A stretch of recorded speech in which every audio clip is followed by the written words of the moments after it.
Everyone thinks loving a dog properly is about the obvious things: expensive food, long walks, the right toys. But what if I told you that none of that is what your dog remembers most? There are 7 moments happening inside your home every single day that shape your dog's brain more than anything you buy. And here's the problem: you're already doing them almost right.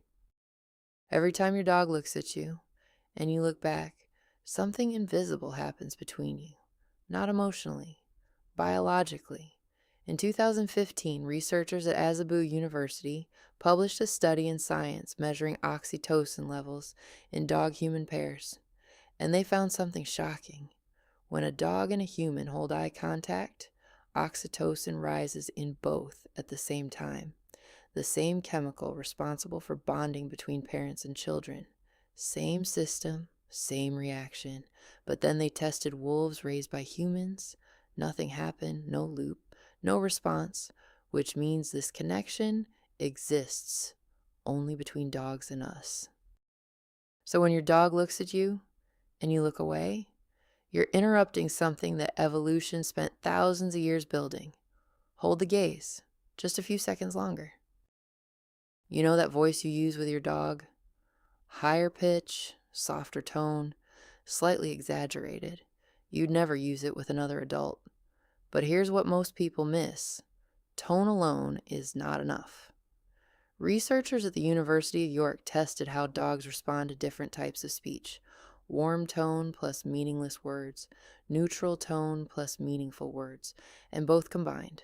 Dogs only reacted strongly to one condition: when the tone and the words actually meant something to them. Then came another layer. A 2016 fMRI study showed that dogs process words using the left hemisphere, just like humans. Your dog isn't just feeling your voice, they are literally processing your language. And here's the catch: the reward system in their brain activates only when your tone and your words match. Wrong combination, nothing happens. For years, people were told something that sounds logical: ignore your dog when you come home. Stay calm. Don't reinforce excitement. But real data tells a completely different story. A 2021 survey of nearly 2,000 dog owners showed dogs with separation issues often had calmer greetings, not more excited ones. Let that sink in. The advice was backwards.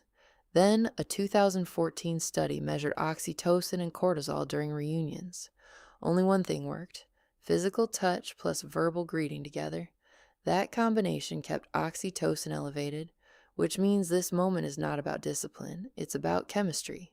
You have a short window when you walk in: kneel down, say their name, touch them, miss it, and the moment is gone. Most walks are designed for one thing: efficiency, distance, pace, direction.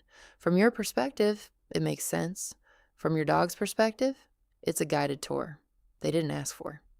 In 2019, researchers split dogs into 2 groups. One group walked in structured heel position. The other followed their nose freely. Same time, same duration, completely different result. The dogs that explored scents became more optimistic, measured through cognitive bias testing. Same walk, same time, different brain. Why? Because sniffing activates the dopamine system in a way walking never does. So next time, let them choose the direction. Yes, you'll walk less, but your dog will leave that walk in a better emotional state. There's a belief many people still follow: never let your dog win tug-of-war, because if they win, they become dominant. Sounds logical, but it's wrong.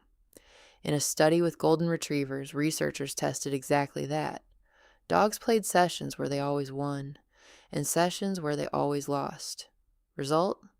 Dominance didn't change at all, but something else did: focus, engagement, connection. Dogs were actually more attentive after winning. And there's another layer. Studies show that during play, warm voice plus physical interaction leads to lower cortisol. Harsh correction leads to higher cortisol. So it's not about who wins. It's about how you show up in the moment.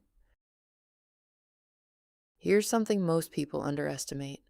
Praise can be as powerful as food.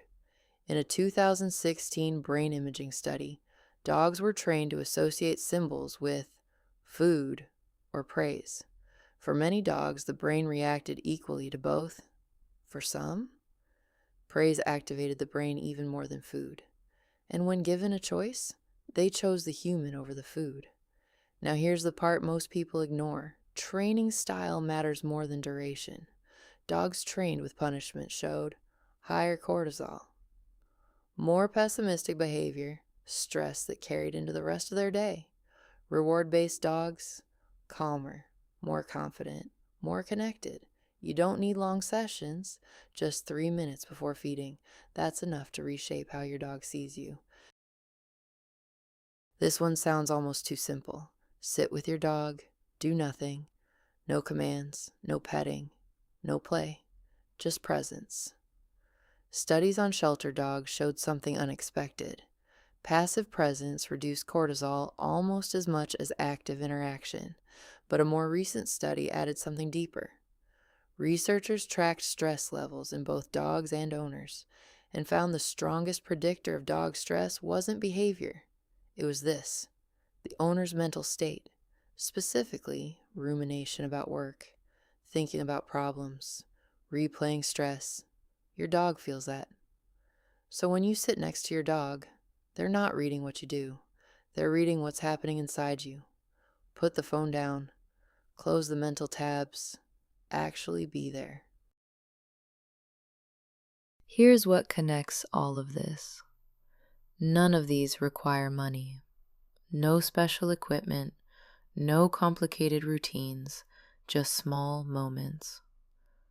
Eye contact held a little longer, a real greeting, a slower walk, a game where you let go, 3 minutes of intention and being fully present.